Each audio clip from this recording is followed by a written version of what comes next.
Semasa hamil, ibu akan mengalami berbagai perubahan pada tubuh. Ibu mungkin juga akan merasakan beberapa keluhan yang memang umum dialami pada saat hamil. Namun, ibu harus mengetahui keluhan-keluhan yang mungkin menjadi tanda bahaya kehamilan. Apa saja itu? Yang dibahas di awal dokter sempat sebutkan preeklamsia. Ada preeklamsia dan eklamsia. Tadi dokter juga sempat jelaskan sedikit kaitannya tentang tekanan darah yang tinggi pada ibu hamil. Boleh dok dijelaskan lebih detail lagi tentang preeklamsia dan eklamsia? Ya, jadi preeklamsia atau eklamsia itu adalah salah satu komplikasi kehamilan. Komplikasi kehamilan atau penyakit yang terjadi hanya pada saat seseorang hamil ya. Jadi kalau nggak hamil nggak pernah terjadi preeklamsia. Jadi sangat terkait dengan kehamilan. Satu. Ditandai dengan adanya peningkatan tekanan darah tinggi. Berapa tuh? Dan ditambah tekanan darahnya? Ya, di atas 140/90. Sertai adanya protein di urin dan disertai adanya tanda-tanda kerusakan organ ya. Nah, disebut sebagai eklamsia apabila si ibu dengan gejala tadi mengalami kejang. Jadi ini merupakan bentuk paling berat dari preeklamsia karena dia sudah menimbulkan gangguan di sistem saraf pusat yaitu di otak, menimbulkan kejang. Nah, kita mau jangan sampai ibu hamil yang mengalami hipertensi itu mengalami progresivitas memberat menjadi preeklamsia bahkan sampai eklamsia. Maka itu setiap kontrol kehamilan, ibu hamil wajib melakukan atau menjalani pemeriksaan tekanan darah untuk mendeteksi. Karena sebetulnya preeklamsia ini belum bisa sepenuhnya dicegah. Ya, mungkin ada beberapa langkah untuk mendeteksi, memprediksi, tapi belum bisa sepenuhnya dicegah. Tapi setidaknya manakala kita melakukan screening rutin, maka setidaknya kita bisa dapat melakukan penanganan yang lebih cepat sehingga kita bisa mencegah komplikasi berikutnya dari penyakit ini. Oke. Nah, dok, kalau pecah ketuban, tiba-tiba udah keluar cairan, tapi belum waktunya nih, belum umurnya, belum cukup. Nah, itu juga merupakan tanda bahaya kehamilan atau memang udah waktunya lahir, salah perhitungan gitu dari awalnya, dok? Ya. Jadi salah satu tanda yang juga perlu diperhatikan apabila adanya cairan ketuban yang keluar pecah gitu ya. Setelah ketuban pecah sehingga keluar ketubannya. Jadi itu bisa terjadi pada saat bayinya sudah cukup bulan atau juga bisa terjadi pada bayi yang prematur. Sebelum 37 minggu. Maka itu penanganannya masih tepat. Ya. Pada umumnya penyebab dari ketuban pecah yang terjadi sebelum waktunya itu adalah infeksi yang nanti akan memicu terjadinya persalinan prematur. Tapi kalau ketuban yang pecah pada waktunya, ya pada saat dia dalam proses persalinan itu tentu saja suatu hal yang wajar, dia ke rumah sakit. Tapi manakala ibunya masih dalam kondisi prematur, maka tentu saja kita perlu mempersiapkan persalinan yang terbaik bagi bayinya. Ya setidaknya kita mempersiapkan bayinya ketika lahir dia bisa mendapatkan kondisi optimalisasi pematangan parunya, mendapatkan perawatan yang baik, lalu bagaimana merencanakan metode persalinannya, kira-kira begitu. Oke. Nah, ini satu lagi tanda yang paling sering untuk trimester ketiga nih, dok, ada kontraksi sebelum waktu bersalin. Umurnya mungkin belum bulannya nih, tapi ada kontraksi terus, itu tanda bahaya juga dan penyebabnya apa tuh, dok? Ya, jadi kontraksi yang sudah teratur, baik ya dalam kondisi prematur maupun kondisi sudah siap lahir itu saja harus segera ke rumah sakit ya. Karena yang sudah kondisi cukup bulan mau lahiran, yang kondisi prematur apalagi harus segera dicegah prosesnya begitu kan. Jadi manakala ibu mengalami kontraksi harus membedakan mana kontraksi palsu, mana kontraksi yang memang kontraksi yang mengarah kepada persalinan ya. Biasanya kalau kontraksi palsu itu dia hanya sekali-sekali, intensitasnya ringan dan tidak menimbulkan tanda-tanda persalinan lebih lanjut ya. Nah, kontraksi yang perlu diwaspadai sebagai sebuah tanda bahaya adalah kontraksi yang terjadi setidaknya dengan durasi 45-60 detik dan terjadi setiap 3-5 menit sekali serta berlangsung selama 1 jam. Ya, itu mesti diwaspadai. Jadi harus segera ke rumah sakit ya, karena nantinya biasanya setelah kontraksinya nggak terkontrol, berlanjut nanti ketuban pecah, lalu nanti persalinan prematur. Jalurnya kira-kira seperti itu. Maka itu setiap kontraksi yang terjadi di sebelum masanya harus segera ditangani lebih lanjut, jangan sampai ibunya mengalami persalinan prematur sebisa mungkin. Gitu. Dok, terkait perdarahan tadi bisa di trimester 1, trimester 2, trimester 3. Nah, sebetulnya bisa nggak tadi yang bahaya keguguran itu atau ancaman itu terjadi di trimester 2 atau 3? Kan jadinya udah kuat gitu. Ada kemungkinan nggak di trimester 2 atau 3 terjadi keguguran? Ya, jadi kita harus tahu dulu definisi keguguran itu apa.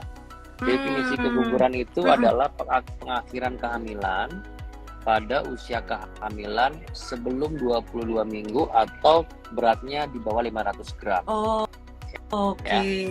Iya. Sebelum 22 minggu dan berat masih di bawah 500 gram. Itu keguguran. Kalau sudah di atas berarti itu udah jadi janin ya, Dok ya? Ya, nah, janinnya sudah jadi, cuman namanya persalinan. Nah, persalinan cukup bulan itu pada usia kehamilan 37 sampai 42 minggu. Kalau di atas 42 minggu itu namanya persalinan postmatur lewat waktu. Nah, persalinan prematur itu kalau bayinya lahir di usia 28 sampai 36 minggu. Atau berat bayinya di atas 1 kilo sampai dengan 2,499 kg lah kira-kira seperti itu. Kalau ia harus melahirkan di bawah 28 minggu, di atas 22 minggu dan di bawah 20 minggu itu namanya persalinan imatur. Ya, jadi imatur. Nah, ini juga harus disikapi nih. Jadi persalinan imatur dan prematur itu beda. Kalau prematur itu 28 sampai 36 minggu. Biasanya penyebabnya infeksi. Tapi kalau persalinan imatur biasanya penyebabnya adalah suatu kondisi yang namanya inkompetensia cervix. Apa tuh, Dok? Di mana terjadi kelemahan jaringan leher rahim sehingga saat dia melemah, dia menipis secara alami, spontan, dan dia membuka sehingga terjadi persalinan.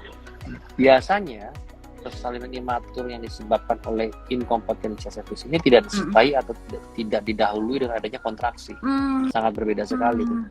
Nah, maka itu sangat penting bagi ibu hamil bagaimana memantaunya. Yang pertama tentu saja perlu dicek rutin. Ya, tidak jarang dokternya akan melakukan pemeriksaan leher rahim, dilihat leher rahimnya itu awalnya pendek atau tidak gitu. Ada sebagian ibu yang memang leher rahimnya memendek. Nah, maka itu salah satu tanda awal pada kasus-kasus yang leher rahimnya memendek itu adalah perdarahan di trimester pertama. Nah, itu yang saya bilang, makanya perdarahan itu dapat merupakan tanda terjadinya suatu kondisi yang mungkin nanti bisa berdampak di kemudian hari.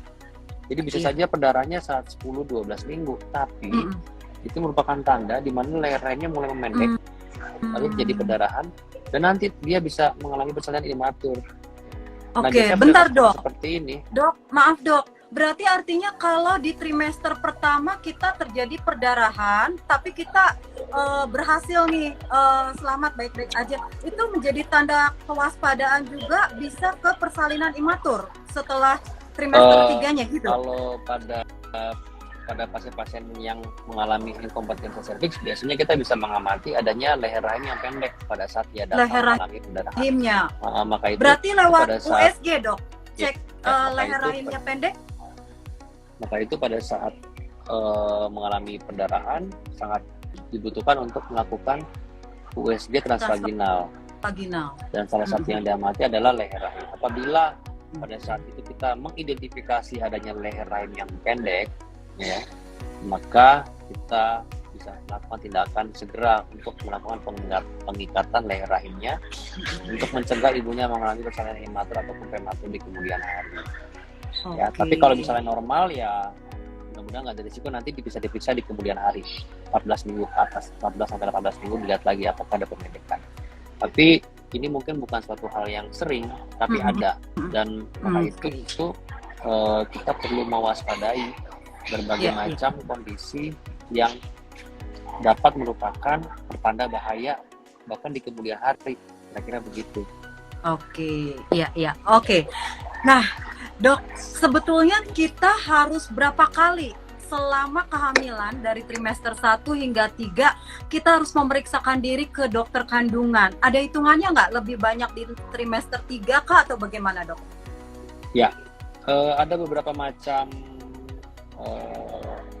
sebenarnya nggak ada batasan mutlak maksimal berapa kali atau minimal berapa kali, tapi ada yang namanya rekomendasi.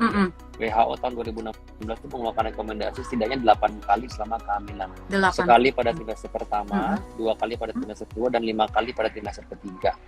Kira-kira seperti itu. Iya. Tapi pada prakteknya banyak kan yang lebih dari itu, tiap bulan USG, nanti tiap 2 minggu sampai dengan pelahiran tiap minggu, sehingga bisa 14-15 kali ketemu, itu juga oke.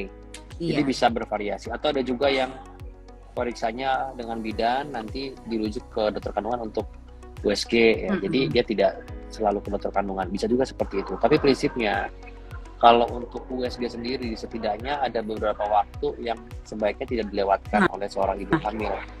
Yang pertama adalah usia di bawah 8-10 minggu atau sebelum 8 minggu ya.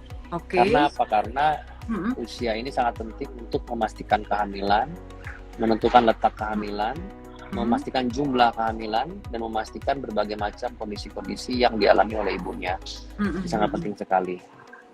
Waktu yang kedua adalah usia kehamilan di 11-13 minggu. Karena pada waktu 11-13 minggu ini kita dapat melakukan screening kelainan kromosom, khususnya kelainan Down syndrome, dari pemeriksaan USG. Kita melakukan pemeriksaan namanya nipple translucency atau NT scan. Lalu yang ketiga, kita jangan lewatkan USG yang dilakukan pada usia sekitar 18-24 minggu. USG di waktu ini tujuannya untuk melakukan screening organ secara komprehensif. Ini adalah waktu yang paling baik dan paling cepat untuk bisa menilai hampir seluruh organ di tubuh janin, karena sudah mencapai ukuran yang optimal. Kita bisa lihat otak, kita bisa sensa mata, bisa lihat wajah, hidung, bibir, telinga bisa terlihat, kita bisa lihat rongga dadanya, jantungnya, ruang-ruang jantungnya, paru-parunya, kita bisa melihat lambungnya, bisa melihat ginjal, bisa melihat kandung kemih, ekstremitas jari-jari, tulang punggung. Jadi sangat baik sekali.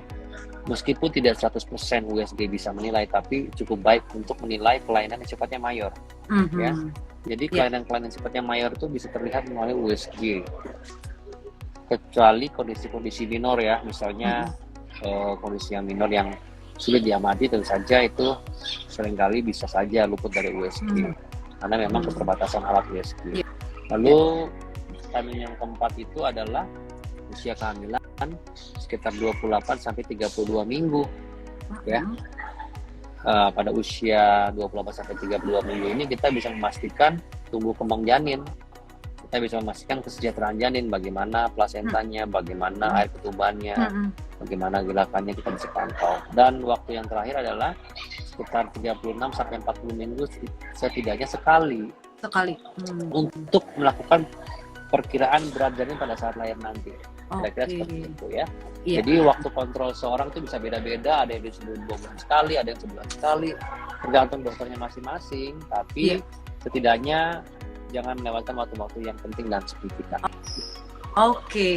Kita sudah sampai di akhir waktu, Dok, tentang tanda bahaya kehamilan. Dokter, boleh disimpulkan nih, tindakan apa saja sih yang harus kita lakukan nih? Tadi mungkin ada yang baru separuh-separuh nontonnya ya, baru join ketika kita sudah mulai. Tindakan yang penting nih, Dok, apa yang harus kita lakukan ketika kita sudah mengalami atau ada keluhan-keluhan yang tadi kita sebutkan itu? Apakah mutlak harus ke dokter atau ada penanganan yang lainnya? Silakan, Dok. Ya, tentu saja pada kasus yang sifatnya emergensi ya harus segera ke rumah sakit. Ya, emergensi kan 24 jam. Dan bagi suami harus siaga ya. Jadi jangan menunda berbagai keluhan yang sifatnya tanda bahaya untuk segera mencari pertolongan dan diperiksa. Gitu.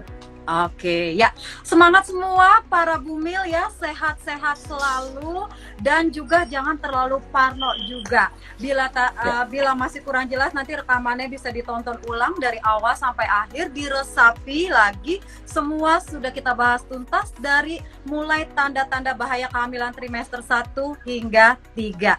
Ya, baik dokter, terima kasih banyak ilmunya pada malam hari ini ya, Dok ya. Ya, semoga semua yang kita bicarakan hari ini dapat bermanfaat untuk Ibu Jen semuanya. Dan ingat semuanya selalu jaga kesehatan ya. Karena tadi juga pesan dokter, pandemi ini belum berlalu loh. Selalu jaga kesehatan karena mencegah lebih baik daripada mengobati. Ya, dokter terima kasih dok. Sampai ketemu lagi dengan semoga bermanfaat. Topik-topik selanjutnya ya dok ya.